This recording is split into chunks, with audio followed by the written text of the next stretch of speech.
that we never organized a protest. We never agitated for Matatu sector to stop transport. In fact, I dare say that the leaders of Matatu industry at that point in time never protested against the government. So the question you should be asking yourself, why did they feel that it was okay to understand President Uhuru Kenyatta, but when it is President William Ruto, they should go to the streets? You should ask yourself, why did they not stop their vehicles just less than 4 years ago? And why is it that in the administration of President William Ruto, they have stopped their vehicles from coming to the streets? There must be something.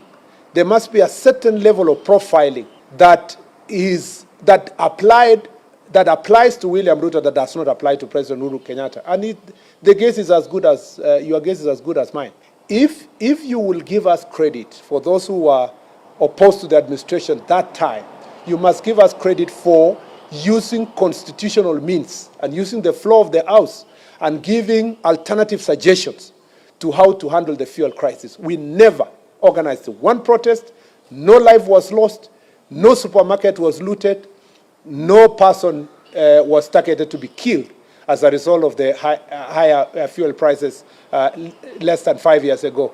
So I am very proud of my record and the statements I made in the Senate just about 5 years ago.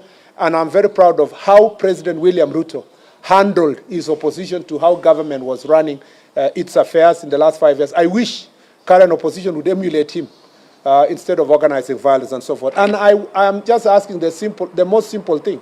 Please, the transport sector, the way you understood President Uhuru Kenyatta and never went on strike just less than 5 years ago, that is the same way you should understand President William Ruto because he's in office. Number two is that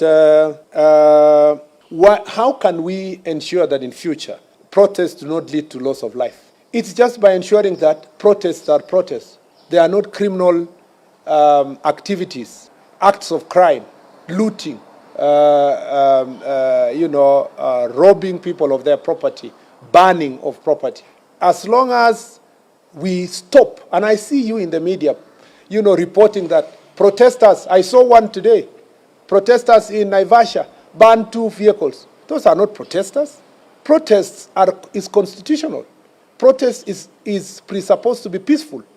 Banning of 2 vehicles, the media should be able to profile the way it should be, to say criminals ban 2 vehicles in the name of protest. I wonder why media in our country does not really always give a proviso to such situations by saying there were protests, but today it was not protests, it was criminal activities that banned vehicles. Why are facts distorted?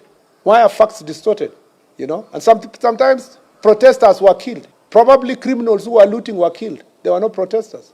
So let us characterize any peaceful protest will be protected in this country. And I don't think any one life will be lost in a situation where the protest is peaceful. So let it be protests, not criminal activities, and life will not be lost.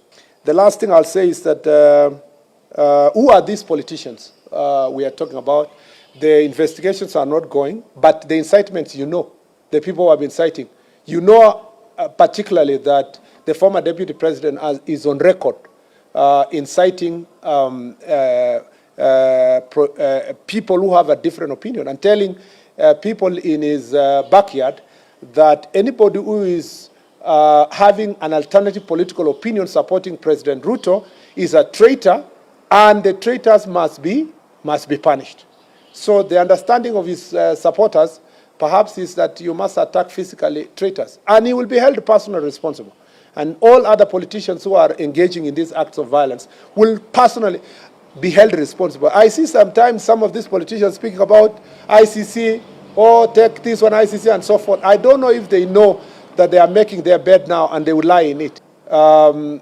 So it is important for every one of us to become aware of their own acts. And we will take the necessary legal steps to bring all of them to face the law. I know even the banning of the UDF officers in Wote, in Makweni, was organized by politicians, and the investigations are not going. So just give the DCI a few more hours, and those who are personally responsible will be held to account. I think I have answered all the questions. Yeah, I'm seeing somebody somewhere there. Yes, last one. Sorry, because you guys also indulged us by waiting for over an hour. I am indulging you by taking more questions. Last example you gave. Just go and Google now if they have any fuel. Okay. Even some of our neighboring countries already, they are rationing their fuel by telling the motorists they will take only a certain amount per week. So Kenya is different. We are a different economy. We have different challenges, and we have different approaches to issues. But I don't think in the next few days you will be willing to ask the same question in terms of comparison of price, because the information we have is that as days go by, everybody is feeling the impact, even by our neighbors. So that difference you're speaking about is not significant enough for you to measure the difference. Let's give it another 2 weeks and let's have that discussion again.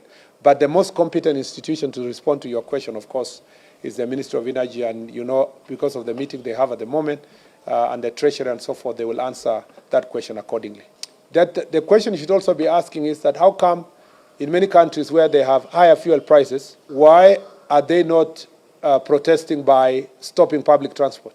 Logically, the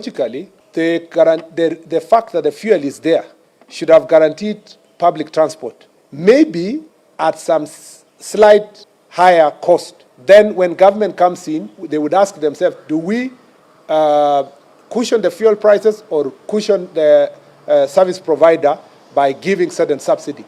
But to say the fuel is there and you are not going to be able to continue public transport, I think it's unfortunate. And I'll tell you, just ask yourself fundamental question. There is a reason why 5 years ago, under the leadership of President Uhuru Kenyatta, the public transport owners do not go on strike, and they decided at this particular time, in the administration of President William Ruto, they went on strike. If you're in need of electrical wiring, solar installation, or electrical fittings such as strip lights, snake lights, downlighters, or chandeliers, contact Engineer Wycliffe at 0707 476602 and he'll get your house dapped up.